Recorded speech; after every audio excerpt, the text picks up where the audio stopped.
So in terms of my relationship with Donald Trump, you guys obviously know that I have been one of his most vocal supporters all throughout his presidency. He was a very big piece of my transformation from the left to the right. He's a big piece of my personal story and my personal awakening.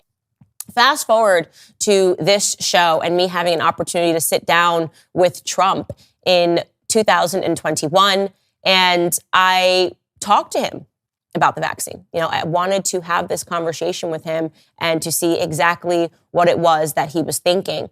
And he was not listening to me try to give and present to him the sentiments of his own base. And me being faithful to Trump said, let me do a live Instagram to explain to them my honest sentiments about this interview. Because the truth is I do not think that Trump sold out his base for vaccines. I think that that's a ridiculous assessment. I thought that was a ridiculous assessment. Here's what I said verbatim.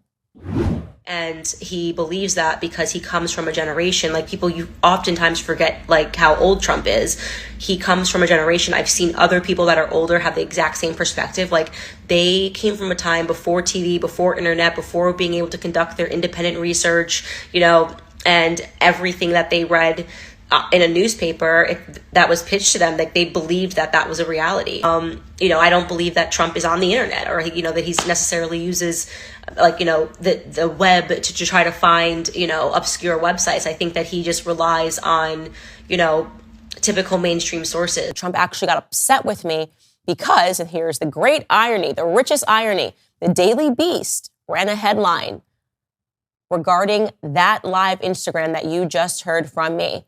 And the headline was, Candice Owens says Trump is pro-vax because he's too old to understand the internet.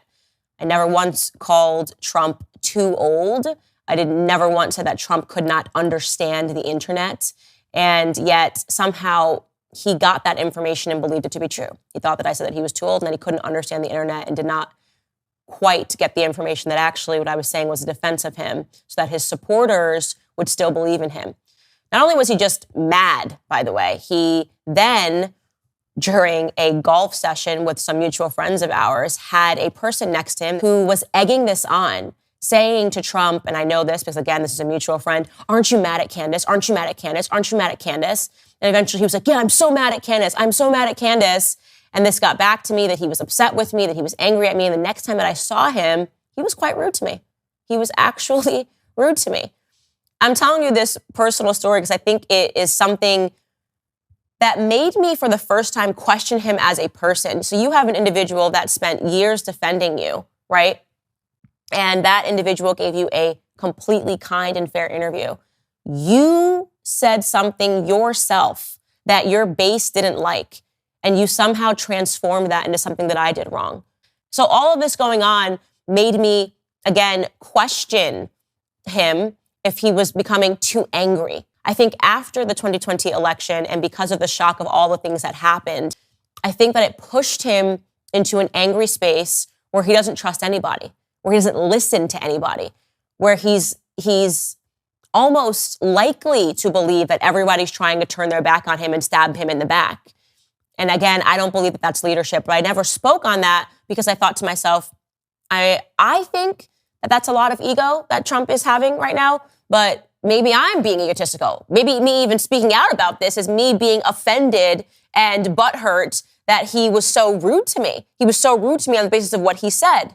But after time, I've realized that no, these discussions that everybody is having, these conservative influencers are having behind Trump's back should be also had with the public as well. You have a right to know that. You have a right to take that information and judge it as you will. And to question whether or not there has been a change in Trump. How could there not be? And I think that what's happening behind closed doors, people believing that they're not sure who he's listening to, maybe there's a paranoia potentially that's setting in, that he believes that his friends, now me, oh my God, how could you say I was too old? I read the headline on the Daily Beast, that's what she said. I didn't say that, right? He needs to exercise a tiny bit more humility when he gets something wrong. Trump is not perfect. I'm not perfect. I get things wrong. I edit. I say, thank you guys for bringing me this new information. I hadn't realized that. And there's still a period where he could transform. But I think the results of last night's election, which are still coming in, show that we aren't sure, that he's not sure, and therefore we aren't sure. And that's all I have to say about that.